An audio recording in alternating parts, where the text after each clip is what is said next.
నమస్తే, welcome to reflection news. బంగ్లాదేశ్లో హిందువులు ఇతర మైనార్టీలపై పెరుగుతున్న హింసపై రాష్ట్రీయ స్వయం సేవక్ సంఘ్ ఆగ్రహం వ్యక్తం చేసింది.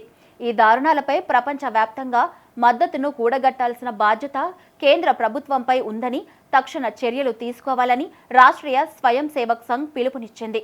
అనైతికంగా నిర్బంధించిన హిందూ సన్యాసి చిన్మయ్ కృష్ణదాస్ను వెంటనే విడుదల చేయాలని ఆర్ఎస్ఎస్ డిమాండ్ చేసింది. బంగ్లాదేశ్లో హిందువులపై జరుగుతున్న హింసను ఆర్ఎస్ఎస్ ప్రధాన కార్యదర్శి దత్తాత్రేయ ఉసాబాలే ఖండించారు. మహ్మద్ యూనస్ నేతృత్వంలోని బంగ్లాదేశ్ ప్రభుత్వం హిందూ మైనార్టీలపై పెరుగుతున్న హింసను అడ్డుకోకుండా చోద్యం చూస్తూ ఉందని ఆరోపించారు. బంగ్లాదేశ్లో హిందువులు, మహిళలు, ఇతర మైనార్టీలపై జరుగుతున్న దాడుల మీద ఆ దేశ ప్రభుత్వం మౌనం వహిస్తోందని దత్తాత్రేయ ఉసాబాలే విమర్శించారు.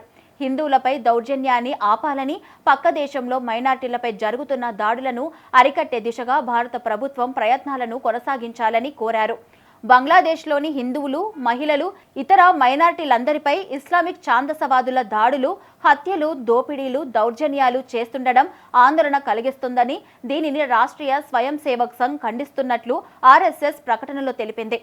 ఇస్కాన్ సన్యాసి చిన్మయ్ కృష్ణదాస్ చేస్తుందంతా హిందువులను శాంతియుత నిరసనల వైపు నడిపించడమేనని, అలాంటి వ్యక్తిని బంగ్లాదేశ్ ప్రభుత్వం జైలులో పెట్టడం అన్యాయమని ఆర్ఎస్ఎస్ అభిప్రాయపడింది. ఆర్ఎస్ఎస్ చీఫ్ మోహన్ భగవత్ అక్టోబర్లో విజయదశమి నాడు చేసిన ప్రసంగంలో కూడా బంగ్లాదేశ్ హిందువులు ఎదుర్కొంటున్న ఇబ్బందులు, దారుణాల గురించి ప్రస్తావించారు. షేక్ హసీనా ప్రభుత్వం పతనం తర్వాత హిందువులు అనుభవించిన అకారణ దాడుల గురించి వివరించారు.